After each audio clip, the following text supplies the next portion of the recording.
I wrote everything down since I only have 3 minutes and I tend to go off on rabbit trails. So, first of all, with all my heart and soul, I recommend this trip.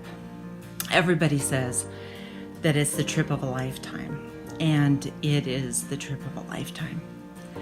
I've been asked by several people if we felt safe while we were over there, and I want to say yes, absolutely safe.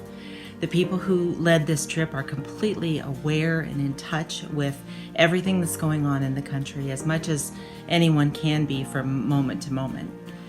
They were constantly looking after our safety and also trying to bring absolutely the most meaning and enjoyment to every minute for us. It may sound silly, but we were reminded that Jesus was a Jew. Our Bible is an intimately Jewish book. The Jewish people are God's chosen people, and Israel is still the promised land. Mark and I studied books, articles, and maps and pictures of Israel before we went over there. But until you put your feet down on hand-hewn stones and mosaic paths that are thousands of years old, it really doesn't get through to you.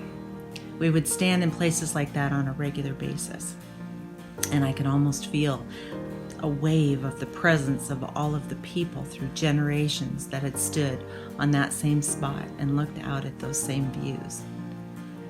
We stood where Jesus had stood. We walked where he walked. We sat in the same areas where the Rabbi Jesus would have taught his disciples.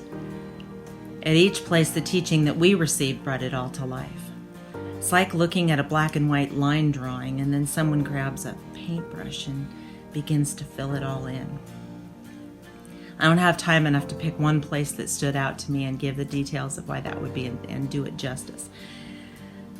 Every place that we went, every place of teaching was like an onion with so many layers being peeled away and still more underneath to be discovered. We went to the place where Jesus cast the demons into the herd of pigs. We stood on the balcony where we overlooked Bethlehem and heard the story of the birth of Jesus told, like it was the first time I'd ever heard it. My mind kept being completely blown away. That's all I have time for, but God willing, we're going back in December. Come with us and see for yourself.